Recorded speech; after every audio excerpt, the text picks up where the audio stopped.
Well, hello everyone, my name is Milton, and today I'm going to be sharing with you guys a couple tips, tricks, and ideas for how to think more positively. It can be a struggle to think positively sometimes.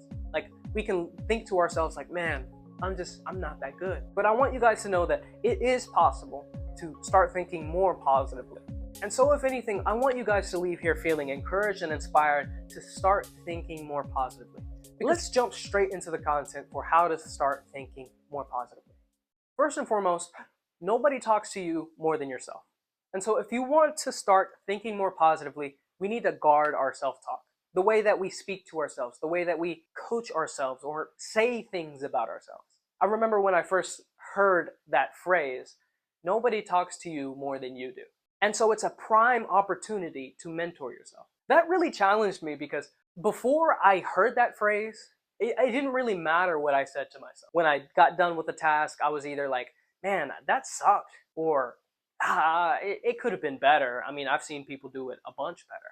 But when I take the time to really guard my self-talk, guard who I'm talking to, then it really helps build me up. It helps build up my own faith. It builds up my own courage. It builds up my own ability to think more positively about a situation.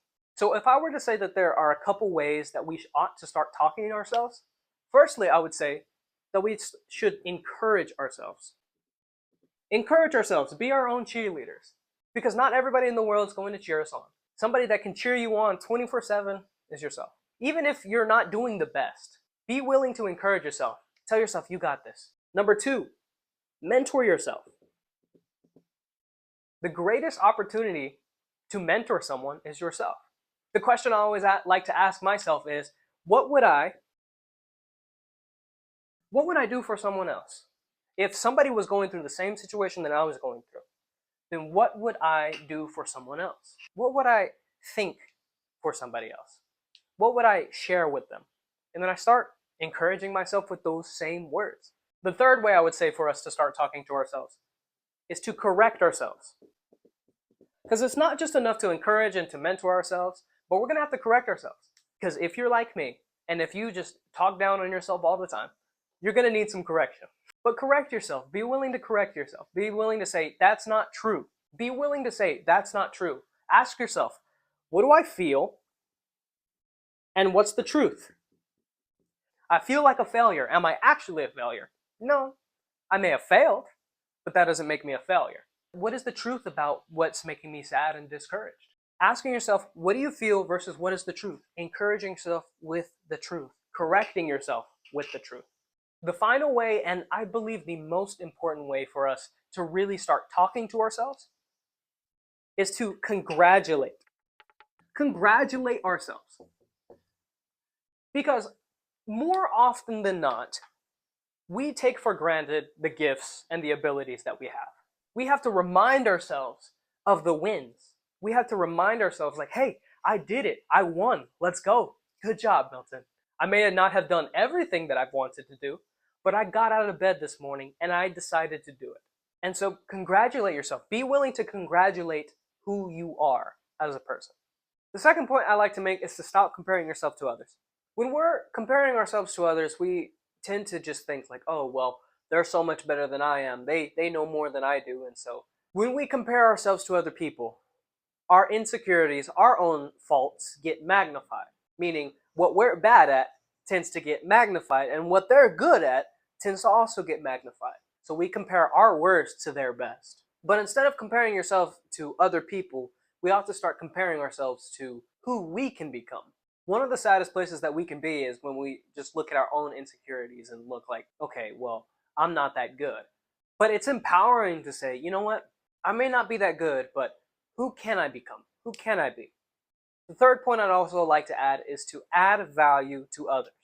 This one is such a beautiful one because when we get to add value to other people, basically when we help other people out, not only do we help them out and make them feel better, but they actually also start seeing us as higher value.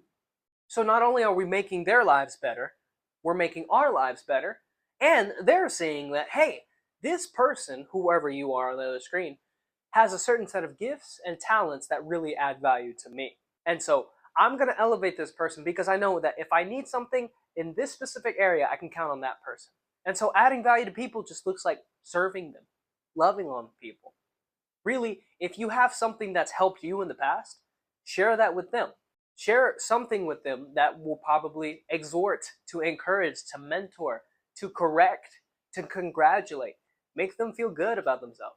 Just using what we have, everything that we have, even if it's just a little bit, using everything that we have to add value to another person. The next big point that I'd like to share is to do the right thing, even if it's hard. Do the right thing. What you know is right, even if it's the hard thing.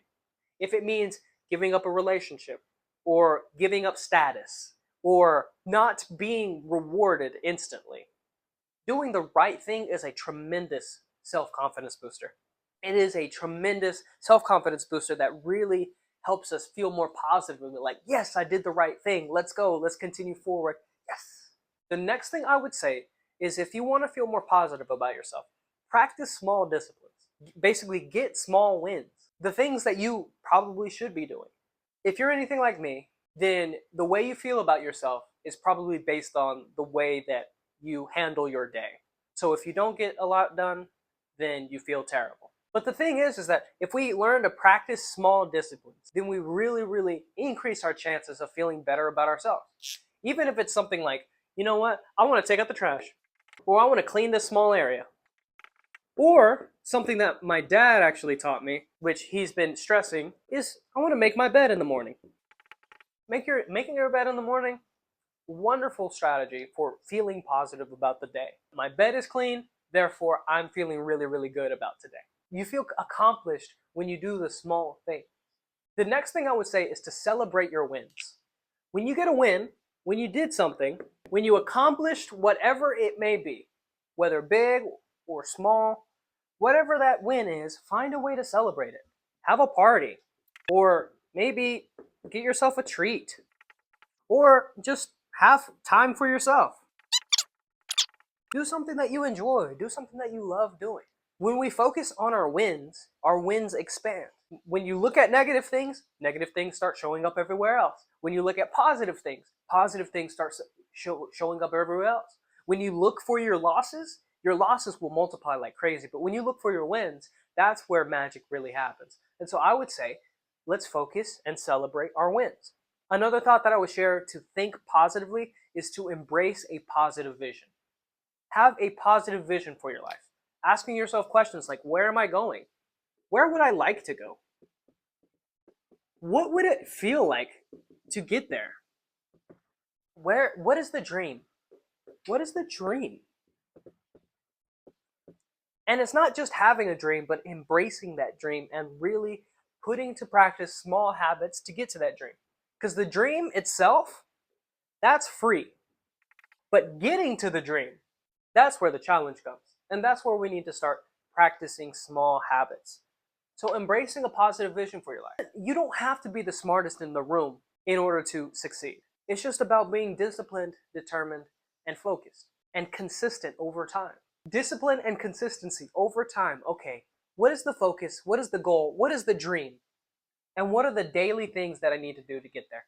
So something that I want all of us to remember is that when it comes to our dream, when it comes to our goal is driven and determined by values. So asking yourself the question, what do I value? It's not enough just to make a vision, to make a positive vision for your life, but to actually take action towards it.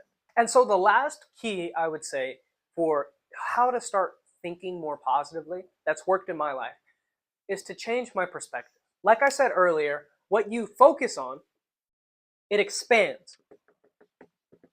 And so whatever I'm focusing on, whatever I look for, that thing tends to get bigger and bigger and bigger and bigger and bigger.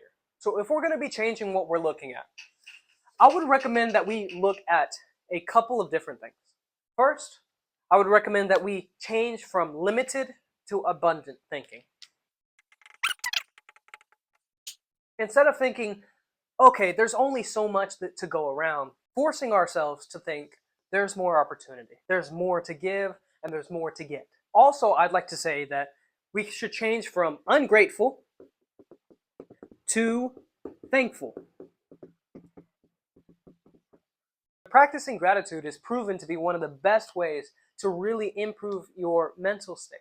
Have a gratitude journal, something where you write down what you're grateful for. Start off your day being like, you know what, I'm grateful for this. And you know what, since I have something, I can add value to other people. But practicing that thankful spirit, practicing that gratitude. The final thing that I would share is to go from a goal-minded to a growth-minded. To go from goal-minded to a growth-minded. And what that means is to not worry about where we are, not worry about where we are right now, or not just where we want to be, but focusing on the growth, focusing on the process. Changing yourself from the destination, where am I at now, where am I going later, to the process. What is the process like for growing? I hope today's video has been an inspiration, that it's really added value to you, and that it's possibly going to help you start thinking more positively. Now, before anything, I just want to end it off with saying, it doesn't matter how much I share with you, it doesn't matter how many videos you watch. My video may not be the best video, but I know for certain that if you don't put these things to practice, if you don't start today, then none of it's going to be worth anything. And so I want to I want to challenge you. Let's put these things into practice. Well, I hope you guys like this content. If you did, feel free to like it, subscribe if you want more content like this, and feel free to share it and comment down below what you love to hear about next. Again, my name is Milton, and I have really enjoyed being able to add value to you. Until we meet again, God bless.